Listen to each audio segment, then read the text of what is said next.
Bonjour à tous et bienvenue sur motovert.com avec un invité de marque aujourd'hui, David Longo, vice-président de Youstream. Bonjour David. Bonjour.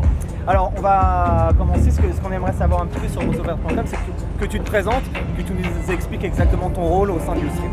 Oui, alors je suis le vice-président de Youstream. Youstream, société qui a été créée par mon père en 2003. Donc j'ai joint la société il y a 5 ans. Auparavant, j'ai eu une carrière de footballeur pendant une dizaine d'années. Donc j'ai toujours été dans ce monde du motocross. Je suis né dans ce monde du motocross. J'ai traversé un peu la période verte. Donc je venais toujours sur les grands prix. Après une période un peu plus où j'ai été loin à cause du football. Et je suis revenu il y a 5 ans, voilà, quand j'ai arrêté ma carrière, j'ai repris avec lui pour venir lui donner de l'aide et puis amener de nouvelles idées.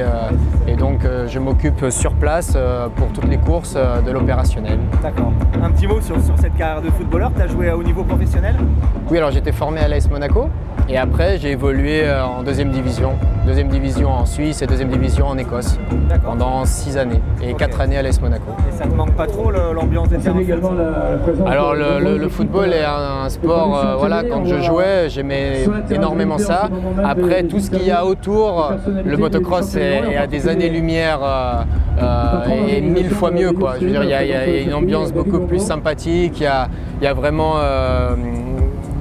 tu as la réalité du sport, tu as l'échange entre les sportifs et le public, tu as un fair play, tu as du respect, c'est pour ça, au niveau du jeu, j'aimais beaucoup ce sport.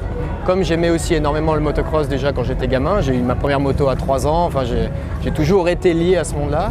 Mais après, au niveau ambiance, au niveau atmosphère, au niveau monde, je préfère le motocross. Et thème, ce qu'on comprend, c'est que tu aimes vraiment les valeurs incarnées par le motocross. Ah oui, voilà, c'est ça, les valeurs. Ouais. Le fait de venir 2 jours avant, le fait de faire des barbecues ensemble, le fait de marcher dans le public et d'échanger sur des pilotes, le fait que les pilotes traversent le public et qu'ils échangent avec les gens. Enfin, il y a vraiment une proximité. Qui est super. Alors là, aujourd'hui, on est à Saint-Jean-d'Angély, Grand Prix de France, un Grand Prix mythique depuis de nombreuses années, avec le Motocross des Nations qui a également été organisé ici à plusieurs reprises. Est-ce que tu peux faire un petit bilan de ce début de saison? Vous êtes allé en Argentine, en Allemagne déjà, à Kegoum, dans les Lettonie, il y a eu déjà aussi des déplacements depuis le début du championnat. Est-ce que tu peux nous faire un petit bilan globalement des 2 catégories, MX2, MXGP, un petit bilan sportif? Comment tu vois les 2 championnats? Oui, alors le bilan sportif, on a une très belle bataille pour les 2 premières places de chaque catégorie. Donc évidemment c'est le team KTM, c'est 2 teams, mais c'est l'usine KTM qui domine plus ou moins les débats sportifs pour le début de saison. Mais le combat est intense, quoi. Je veux dire, on voit une vitesse et une technique qu'on a rarement vue dans le MXGP, donc, et aussi dans le MX2, donc on peut s'en réjouir. Et après, le deuxième groupe de pilotes se bat toujours pour rester au plus proche d'eux et il y a une magnifique technique. Vraiment, je pense que les dernières années en MXGP ont montré une vitesse et une qualité de pilote qui est super, quoi. Donc au niveau sportif, c'est très positif. Après, au niveau des événements, le début de saison avec l'Argentine, c'est un Grand Prix magnifique, vraiment avec beaucoup de public, une ambiance très forte, une très forte demande. Et puis après, on a enchaîné avec les courses européennes. Mauvais temps à Valkenswaard, un temps glacial, mais quand même les pilotes ont fait ce qu'ils ont pu. On a eu un événement qui était chouette, mais dans des conditions très difficiles. Et après, l'Allemagne, l'Angleterre, des pistes qui sont très appréciées. Un bilan vraiment positif. Bilan positif au niveau du public. On voit vraiment que ces 5 dernières années, on a des augmentations du public sur pratiquement tous les circuits. Un aspect positif au niveau de la télé. Sur la France, on a plusieurs broadcasters qui retransmettent les courses à tour de rôle. Donc on a l'équipe 21. C'est vrai qu'on est chanceux en France. Disons alors on peut toujours faire plus et on se bat toujours pour faire plus, mais si tu as très peu de sports qui passent sur 3 chaînes. Donc elle ne passe pas en même temps sur les 3 chaînes. Mais tu as l'équipe 21, tu as Motorsport TV et tu as Eurosport 2 qui transmettent le motocross. Donc évidemment, notre rêve, c'est d'avoir les 4 courses live. Mais ça, c'est très compliqué. Donc on fait de notre mieux pour améliorer ça. Mais donc voilà, au niveau audience, les audiences augmentent. Aussi en Italie, on a des nouveaux broadcasters qui sont arrivés comme Mediaset avec Rai Sport, pardon. On a aussi Eurosport 2 donc pour l'Europe, on a Fox Amérique du Sud, Fox Asie. Donc on a une demande des télés pour le MXGP. Donc c'est positif niveau sportif, mais c'est positif aussi au niveau populaire. David, ça va? Et donc ces retransmissions de télé, tu parlais d'apporter des idées neuves, des nouvelles idées. Est-ce que la télé c'est un produit justement sur lequel tu travailles, avec peut-être d'autres idées encore en termes de caméra, de slow motion, de highlight, des programmes un peu spéciaux, c'est des choses auxquelles vous pensez? Oui, alors on a par exemple, je pense que tu le sais, on a une production, alors une prod télé que l'on fait nous-mêmes. Donc on a 14 caméras sur la piste, tout retransmis en HD. Après on a des minicams à des endroits spécifiques de la piste où tu peux les relier pour avoir des images spéciales. C'est les mini-caméras que tu vois des fois sur les sauts, etc. Après, ce qu'il faut savoir, c'est que la prod télé, ça coûte très très cher. Et c'est essentiel pour nous pour retransmettre ce sport. Parce que si tu n'as pas de télévision, malheureusement tu n'as pas d'intérêt autour de ton sport et tu n'auras pas de sponsors ou de partenaires qui viendront rejoindre le sport et après ton sport devient anonyme. Donc pour nous la télé est vraiment primordiale pour développer le motocross. On fait des steps petit à petit pour améliorer la prod télé. Donc on a le drone qui vole de plus en plus maintenant. On a une caméra avec un câble souvent pour les nations. On a une caméra avec un quad de temps en temps pour suivre aussi l'action plus près. On essaye de trouver des idées qui soient innovantes mais avec nos moyens. Tu vois, on n'aura jamais les moyens d'une prod télé comme peut avoir le football, comme peut avoir le MotoGP parce que là on parle de ressources différentes. Mais on essaie de faire de notre mieux avec les moyens qu'on a. Alors un petit mot peut-être sur ce Grand Prix de France. On est à Saint-Jean-d'Angély. On sait que c'est l'un des grands prix phares de la saison, toujours avec un public qui est présent en masse, avec une grosse ambiance. Est-ce que pour toi c'est un rendez-vous un petit peu particulier Saint-Jean-d'Angély? Alors déjà c'est mon home GP, on parle souvent du home GP pour les pilotes, mais moi étant français c'est aussi un Grand Prix qui me tient vraiment à cœur. Ensuite on a une relation depuis quelques années avec la Fédération française et les organisateurs qui est vraiment positive avec un espèce de contrat tripartite où la fédération fait le travail avec les organisateurs pour les orienter et aussi nous orienter sur le meilleur site. Donc il y a un tournus avec 3 sites en France pour le moment. C'est aussi une chance qu'a la France, mais une chance qui a été faite par le travail de la fédération et le travail de tous les passionnés de ce sport en France, d'avoir 3 sites qui sont capables d'accueillir le mondial avec de superbes conditions. Après, je ne parle pas des pilotes on a également un très très beau plateau de pilotes français et le public est incroyable en France. Donc le mois de juin pour nous est assez important parce qu'on a la France, l'Allemagne, l'Italie, l'Angleterre. Donc c'est vraiment le cœur du calendrier pour les grands prix populaires européens. Donc c'est un mois important. Et évidemment que le Grand Prix de France rentre dans ce modèle, quoi. Donc, pour nous, c'est un grand plaisir d'être ici. Et en plus, on a le beau temps cette année, donc ça fait plaisir en tout cas. On va reparler avec toi d'une petite question sportive par rapport à Jeffrey Herlings, qui est vraiment en train de faire une saison incroyable, qui l'année dernière est parti aux États-Unis, a battu Tomac sur le Grand Prix des États-Unis, mais aussi sur la finale de l'Outdoor. Herlings, c'est un pur produit de l'école motocross européenne.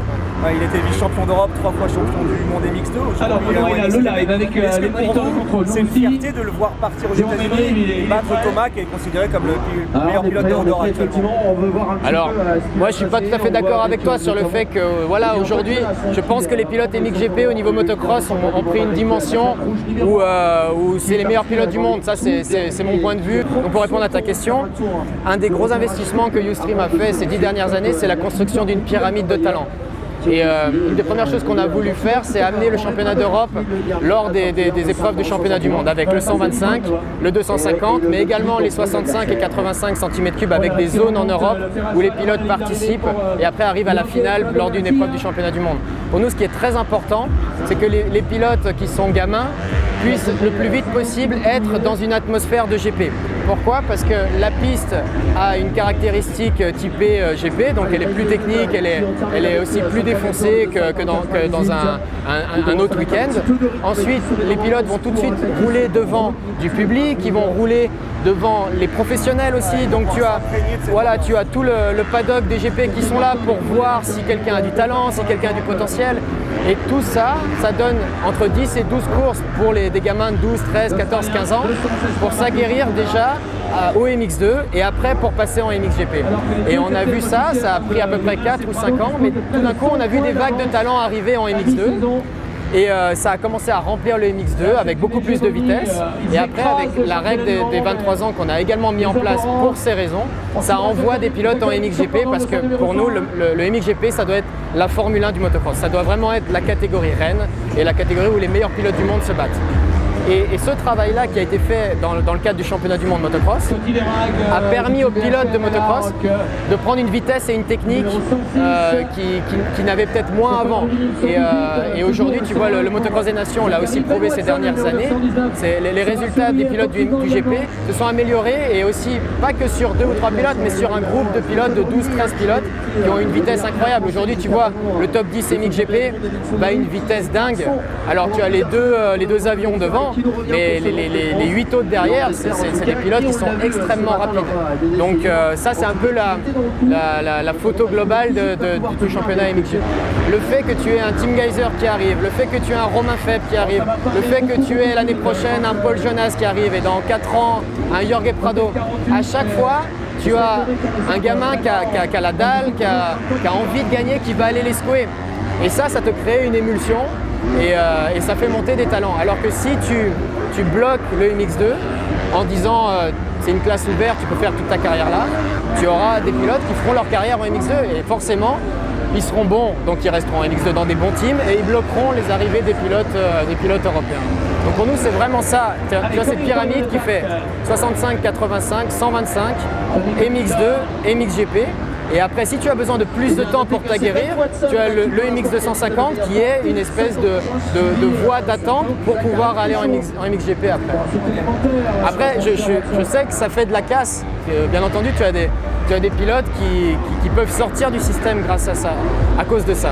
Mais je pense que ça reste des exceptions par rapport au nombre de talents qui montent chaque année en MXGP. Tu parlais tout à l'heure de nouvelles idées. Est-ce que pour 2019, par exemple, on peut s'attendre à de nouvelles choses, des petites évolutions de règlement? Est-ce qu'il y a déjà des choses sur lesquelles vous travaillez?